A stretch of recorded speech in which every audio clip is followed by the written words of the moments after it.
Ladies and gentlemen, what was it that I said in yesterday's news roundup video, right at the beginning?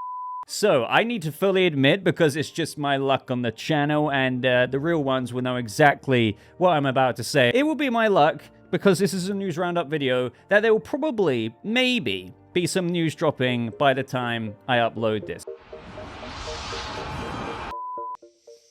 I knew it! I knew it! I knew it! So welcome to the news roundup, covering the news that I somewhat felt in my bones would be coming, and we're gonna go over so much. I've got so much Boba talking to be doing in this video, from obviously Superman Legacy castings and what this character, the engineer, means for Superman Legacy, what this just means for the overall James Gunn DCU and where it's branching off there. You know I'm going to talk quite a bit about all of this in this video, and also there's a Marvel side to this video with regards to what the heck is going on with the Fantastic Four and Pedro Pascal. How do I feel about that casting? As usual, I'm just going to put this out there. If there is more news that is dropping by the time that I'm uploading this video, because I work on the UK clock over here and it's kind of unfortunate timing for when my usual upload goes up, I will be covering whatever breaks next in tomorrow's video. So like this video if you do go on to enjoy it, guys. Dislike it if you want to dislike it. It's up to you, but I appreciate the support either way.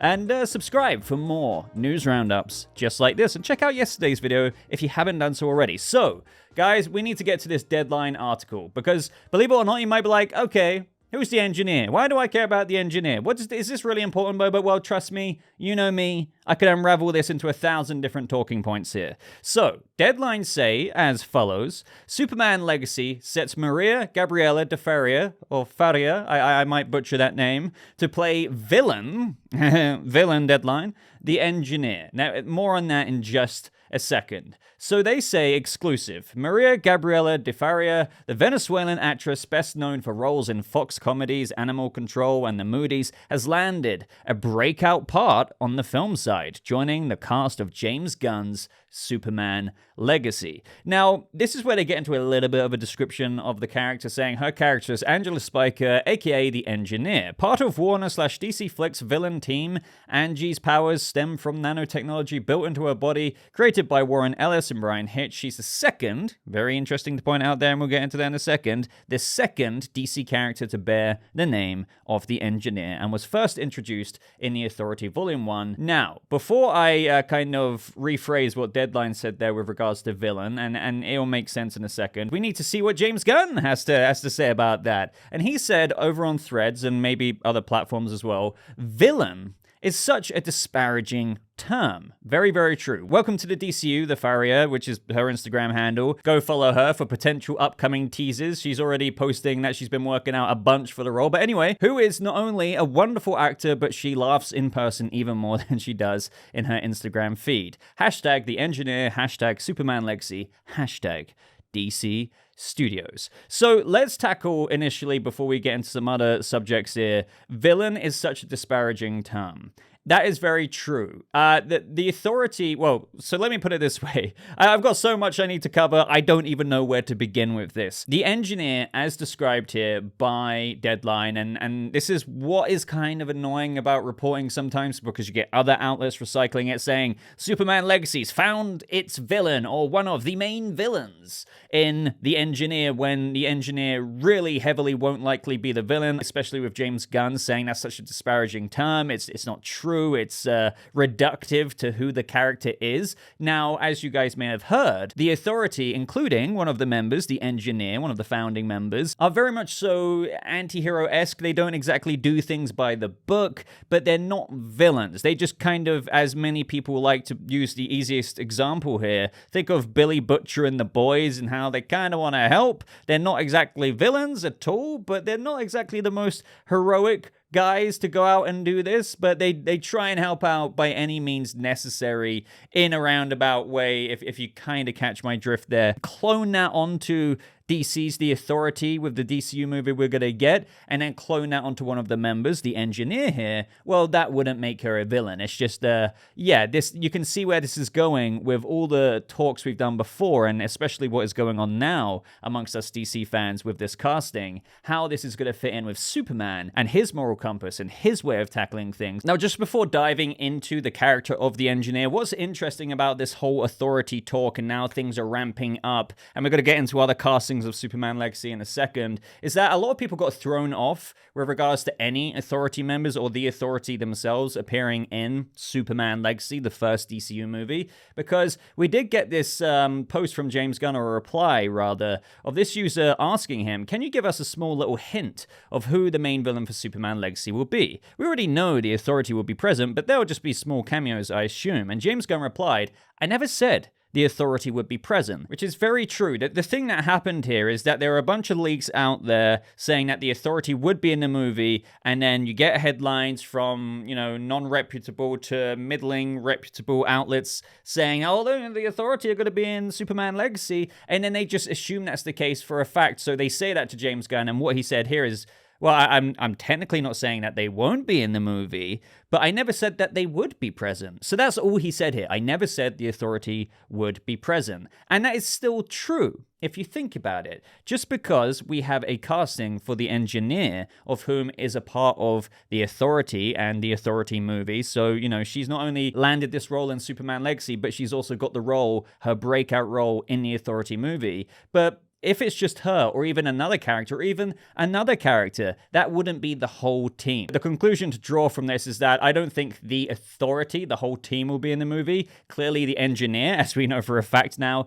is in the movie. Maybe we'll get a couple of other characters. Maybe we'll see the formation of the Authority in the actual Authority movie, but we'll see somewhat the kind of stepping stones to making that happen in the DCU with whatever happens in the plot of Superman Legacy. But I've always suspected that despite people being thrown off by what James Gunn said there by saying I never said the Authority would be present, I was still like, I don't know. I have my receipts, ladies and gentlemen. And when DCU Chapter 1 Gods and Monsters was announced, we had this comment here that I even brought up in a recent video the other day, 5 major differences from the DCEU to James Gunn's DCU, and one of them was about how they're going to take their diamond characters like Batman, Superman, and Wonder Woman, as it says here, and we use that to help prop up other characters that people don't know, like what happened with the Guardians of the Galaxy in some way. And then the most important part of this paragraph here is when James Gunn says, like taking teams like the Authority, which is, I know, is just as spectacular idea for a film, that is a completely different take on superheroes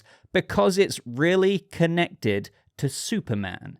And I thought, okay, well, that doesn't mean that the Authority are going to be shoved so deeply into Superman Legacy. But the fact that he's saying the Authority is really connected to Superman, their DCU Superman, I never for one moment really doubted that there would be some kind of, as I've put it recently when talking on Twitter to you guys about this last night, that I wouldn't be surprised if it's somewhat of a backdoor pilot, somewhat this proof of concept for the Authority to get the audience hungry for what the second movie is in the DCU. Not giving you the full team, just breadcrumbs to be like, oh shit, wait, after Lanterns, there's a movie about this person as well as other people like her? That could be really cool, especially with the way these characters behave. Again, not villains, but not exactly the most heroic people to handle business, and, especially something that Superman himself might have an issue with. But once again, people are using this to kind of weaponize it against James Gunn. I get where people are coming from in a way, but I still don't think it's as black and white as what people are kind of painting it out to be. So we have this comment here from this user saying, I'm a little worried about how the film will focus on setting up other superhero movies, so you can basically take that as the Authority. And James Gunn said, and this was a while ago, by the way, I've never used one movie to set up another movie. The characters are there because they help tell Superman's story better, not so we can set up separate projects in the franchise. Superman and Lois are the very clear protagonist. So the reason why I bring this quote up and this screenshot is because people are reposting this because of the engineer being in Superman Legacy, and people are like, oh, how is he not saying it up? How could he say that back then? No, it's like, dude, That doesn't mean, as I just said, it's like directly setting up the Authority. I do believe James Gunn here, and where somehow the engineer, and maybe if there is one or two more Authority characters, yet not the whole team in Superman Legacy, do help tell the story of Superman better in this movie, especially with the whole legacy part to the title. More on that in just a second. I don't think having maybe one or two characters from the Authority in Superman Legacy is setting up another movie. As I said, it's more backdoor piloting it. It's like, okay, well, at least it gets the audience interested. I don't really want to repeat myself of what I just said a second ago there so much, but it's a proof of concept. It makes audiences hungry. That isn't like literally using, hey, the whole of Superman Legacy, or at least 3/4 of it, is setting up the Authority in the DCU. It's like, no, that's such a, I think personally, close-minded way of looking at it. I trust that you guys get what I'm saying now. Now, don't get me wrong, if 3/4 of the Authority was in the movie, and they're in from Act 1, Act 2, Act 3, they're completely embedded in every facet of the movie, Lois and Clark aren't the main protagonists, then yes, I get what you're saying. There's going to be a lot of exposition in this movie for the living, breathing DC universe, and where heroes and villains, metahumans, you name it, exist and have existed. So it's nothing more than that. And I don't want to really ramble about that one too much more, but I just kind of wanted to put it out there what fans are gauging with this right now. Don't get me wrong, a lot of people are excited for it, but a lot of people are bringing up stuff like this. But the way I'm viewing it is, to be honest, without sounding closed-minded myself, be somewhat of a, to use James Gunn's word here, aperitif, an appetizer for what is coming later down the line in the DCU without being a direct springboard into that movie. Now, I should have probably gone to this a little bit sooner, but who is the engineer? Why a Deadline calling her a villain? Angela Spiker, as I've already said, she is a member of the Authority with a very, very, very, very interesting skill set in where she can basically morph her body into pretty much anything, like think cyborg in a way, but pretty much absolutely everywhere. And this all happened because essentially the first engineer, which is, as I said I would come back to, Legacy, Superman Legacy. This is a second iteration of the engineer, if you will. And you can say that, as people are pointing out, for other characters cast in Superman Legacy. So you can kind of maybe attribute that with this title, because a lot of us have been wondering, what does Superman Legacy mean? I do think it can be interpreted in multiple ways, but for example, Mr. Terrific, played by Eddie Gathegi, likely isn't the first version of Mr. Terrific, and that's a thing in the source material. Obviously, Guy Gardner isn't the OG Green Lantern. Obviously, here with the Engineer, she's not the first version of the Engineer. It's kind of like Superman Legacy. Now, Metamorpho, I don't really know what to say about that. He's probably the first Metamorpho, if you know what I mean. And again, I think his creation in the movie would be a pretty cool subplot to have. Going back to the Engineer here, after the Engineer was killed, and we have Angela Spiker here knowing that first Engineer, albeit she didn't know he was the Engineer at the time, but she got his nanotech research, she combined it with her own, and where she was leading in human-machine fusion, and she more or less, as a result, has this liquid nanotech-esque body. Think almost like Terminator dripping with metal, almost Silver Surfer-like, but hopefully with cool modern CG obviously there. And that's all due to replacing her own blood with liquid machinery, and thus the nanites in her bloodstream allow her to create pretty much anything out of them. And obviously that can be from crazy protection because of like a metallic sheen to her skin, even fly, but the list honestly just does go on and on and on. But again, she's definitely not a villain. She even grew up really admiring superheroes, dreaming of one day being just like them. It's just, again, without repeating so much of earlier, and I might do a whole separate Authority breakdown video on the members, but their way of handling things is just, they're very convicted in their own ideology of how to maybe kind of do things, not so by Superman's book. So as a result of just the character, I think her design's going to be insane. I think obviously she'll be kind of dripping with the liquid CG with regards to her liquid-esque metal body, but you might have moments like, for example, Guardians of the Galaxy, Nebula's arm. We did have her actually wearing kind of a glove that looked very metallic, so I can imagine there will be like a CG mixed with give occasional prosthetic and makeup look to these characters. The same thing for Metamorpho. I think he's going to be very CG, given he is made up of basically different elements, but it'd be pretty cool if they add some little bits onto him as well to kind of add that somewhat tangible look, but also needing, obviously, the CG there to fulfill the rest of what can't actually be brought to fruition with actual makeup. But some of you may remember one of my theories with the early DCU Chapter 1 storyline is the whole reverse Kingdom Come theory, as I like to call it, and how we know that Kingdom Come has some kind of influence on James Gunn's DCU. He teased it so much in the past, and I was always thinking, okay, well, since clearly David Corenswet's Clark isn't going to be Kingdom Come Superman age, it doesn't mean that, obviously, influences from that story can't be projected onto what the status quo is in this universe, in where, and by the way, with just all these castings, in where heroes exist and have existed. I love this, and I know some people are scared about all these other characters, but it shows a tried and tested DC Universe world, and where you have a citizen walking down the street, and it isn't like, as I said in my previous video, they look up to Superman, and where, oh my god, that's an actual alien, we've never seen this before, and where the Batman, Ben Affleck's Batman in Gotham, is basically a myth. Nobody really knows about him, but in the actual DC Universe and the source material, these characters are very known. We have citizens in the streets of course, they'd be like, oh my god, that's the Flash, but it wouldn't be brand new to them. They've seen Starman fly around. They've seen the Joker blow up a building. They've seen Batman's bat signal in Gotham. Like, all of these things, it's very tried and tested, and sure, Superman would be very, like, awe-striking to them, but also they may have already seen a lantern flying around a city here and there. So I love all of these castings happening, but with the reverse Kingdom Come theory, the reason why I kind of spoke about this world where heroes have been existing for a long, long time. In Kingdom Come, essentially, because Superman has been inactive for a while, and the world has gone on a bit in the decades, you have a world in where there's been like a whole new wave and generation of heroes and metahumans and wannabe crime fighters, essentially. Imagine if, like, all of your generation, for example, just got superpowers like that. Think how problematic that would be. People might be trying to help out with the best intentions, but it would just be out of control. So Superman returns back and is like, right, guys, it needs to be kind of done this way.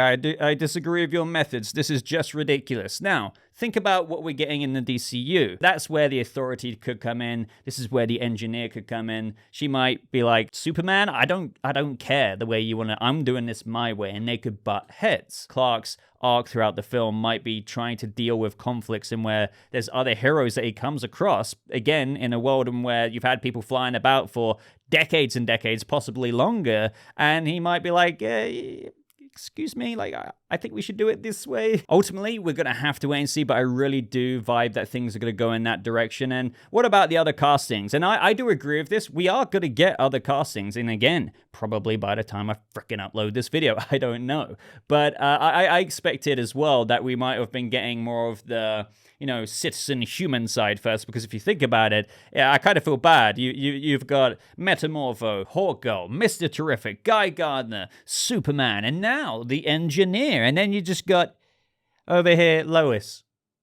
Freaking Lois. Okay, I think we need the Jimmy Olsen casting. I think we need the Lex Luthor casting. We need the Perry casting. We need Martha Kent. I'm hoping for Jonathan. I know some people disagree with that because they think Jonathan's death teaches something very important to Superman early on. I'm not disagreeing with that, but I still like Jonathan to be alive for a couple of years in this version of the DCU where we're at with David Corenswet's Clark. I hope I made my point clear there. But either way, we need more human castings, please. And I don't know why I'm saying please. I know we're going to get them. As for when we get them, again, I don't know.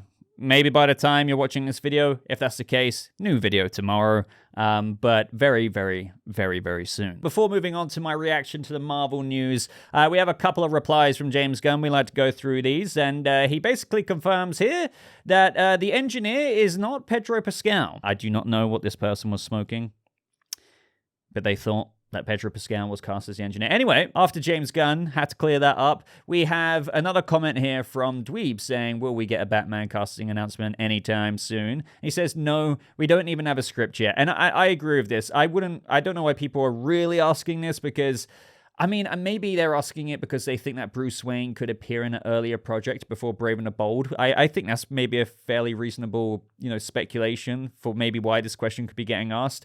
But clearly, with his responses here, Brave and the Bold is a while away. Sure, we've got rumors recently. Check out my recent videos for the writer of The Brave and Bold. Very interesting choice there. But yeah, no script yet. They're probably not looking for Bruce Wayne anytime soon. James Gunn also liked this comment here from Bella saying, I really can't wait to see who will play Supergirl because Supergirl is really special to me. And the reason why I found this one interesting, and shout out to DCU Updates on Twitter for, gathering all of these, is because it kind of made me think, Supergirl Woman of Tomorrow, without giving away too many spoilers from that comic book storyline, she kind of, goes out into space, and it's like a cool little space-faring adventure there. And I was talking yesterday in how that story would be tackled. As I always say, adaptations aren't copy and paste, so are they going to tell it in such a way where Clark is hearing this story from Kara? Before I ramble too much here, it just kind of made me think, wait, what if, because technically Kara would be on Earth with everything we're understanding right now. So would Supergirl maybe have a role in Superman Legacy? I don't think she should have a big role, but I can't lie, I can't discount Kara appearing. I'm not saying in the Supergirl costume, but she might just, hey cuz, do you want to go out and get a coffee? I'm here in this part of Metropolis. That would be, I wouldn't be against that. Maybe that would rub it in even more for those who are already thinking, oh my god, I'm getting a bit worried. What if they're putting too many characters into this? But, if they organically do it, like, again, heroes exist, have existed. Kara isn't a new thing to Clark in this world. Then maybe they can organically hit that ground running in basically every single way you can imagine. Shout out to DCU Updates again here, because I thought I'd bring this to you guys' attention. You never know here. So here we have them pointing out that Ava de Dominici, I'm bad at pronouncing names, is followed by James Gunn and Eddie Gathegi. Now, they're speculating that they could have just been in the running for the engineer, whereas we had Gabriela de Faría land the role. But you never know.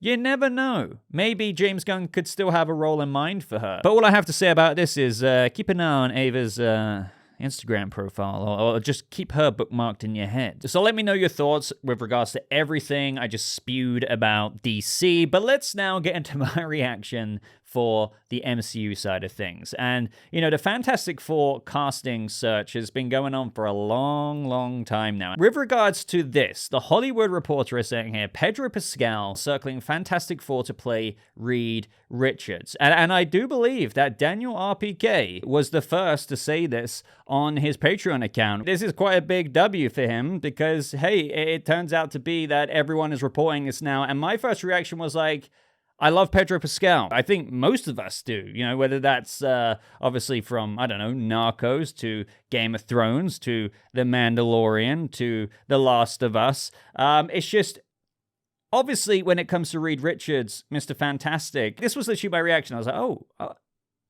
okay. Wouldn't have actually really ever crossed my mind for the casting of Reed Richards. But since this is likely the case, at least as of when I'm making this video, the deal isn't completely done, but probably is as by the time I upload it.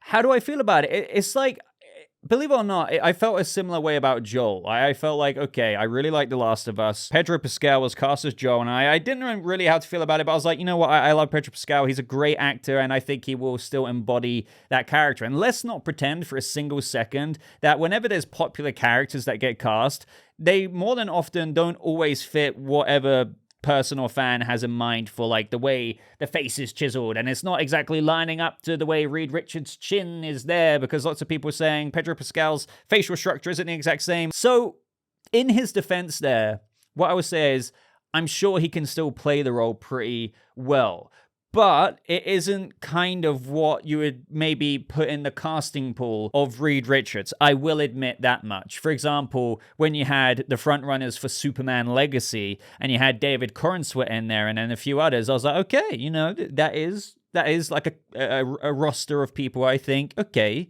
they have the kind of energy. And I think Pedro Pascal just doesn't necessarily instantly give that impression for Reed Richards. Basically, that's all I'm trying to say.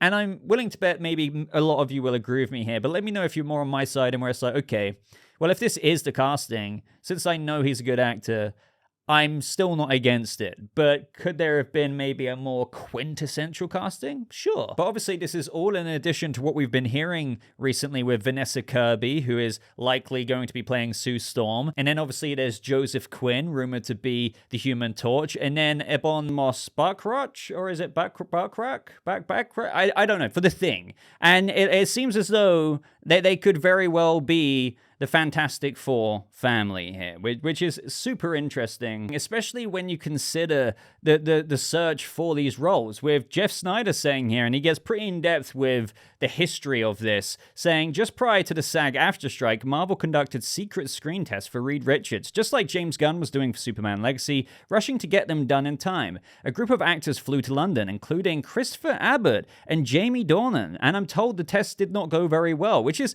more intriguing because I can see those guys very much so. I'm like, oh, damn. Okay, and let me know what you think of those potential castings for Reed Richards, of whom lost it to that of, from what we're telling right now, Pedro Pascal. But then it gets more interesting here with him saying, it quickly became apparent to Marvel that they needed a bigger name. And that's another thing people are saying. I love Pedro Pascal, but I'm starting to see him everywhere. Do I want to see him as Reed Richards? Let me know if you feel that way. Just before the strike took effect, they went out to Jake Gyllenhaal, but he wanted too much money, as did Adam Driver early on, if I'm not mistaken. Budget has been a real issue for this Fantastic Four movie, which is why Emma Stone isn't playing Sue Storm, another long-standing rumor for the role. She's too expensive, and Marvel's Kevin Feige is trying to contain talent costs. But another very, very interesting name being shared around here by Jeff Snyder, and what is making the rounds on the internet, is that he says, and now for the other name to simply keep an eye on. As far as Fantastic Four goes,